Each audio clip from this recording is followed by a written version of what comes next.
বিশেষ করে 18 বছরের নিচে যারা তারা দেখবেন না। ইনি হচ্ছেন আমাদের দেশের বর্তমানে আলোচিত একজন লেডি গিটারিস্ট। তার বিষয়ে আজকে কিছু কথা বলবো, ভিডিওটা শেষ পর্যন্ত দেখবেন। বিশেষ করে 18 বছরের নিচে যারা তারা দেখবেন না। ইনি প্রত্যেকটা গিটারে দেখবেন যে ওই যে ডাউন করা একটা জায়গা আছে না, গিটারের শেপটাই সুন্দর, শেপ ওই শেপের মধ্যে কিন্তু উনি ওনার বাম পাশের তো ডান পাশের একটা জায়গা, বডির একটা জায়গা সুন্দর করে ওই জায়গায় বসায় দেয়। খুব সুন্দর মনে হচ্ছে ওনার জন্যই গিটারের ওই গ্যাপটা তৈরি করা হয়েছে, ডাউন তৈরি করা হয়েছে।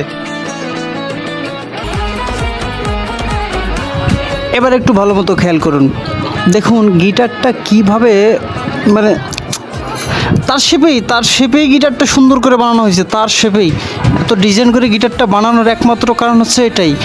একটা মেয়ে এভাবে গিটারটা ধরবে জন্য কিন্তু বানানো হয়েছে। আমার মনে হচ্ছে এই আপার জন্যই গিটারটা বানানো। বিশ্বাস করেন ভাই, আমি সারা জীবন ভেবেছি যে গিটারে এমন শেপ কেন দেওয়া হয়। এখন বুঝতে পারছি, আমাদের আলোচিত গিটারিস্ট ম্যামকে দেখে বুঝতে পারতেছি আসলে গিটারটা তার শেপেই তৈরি করা হয়েছে।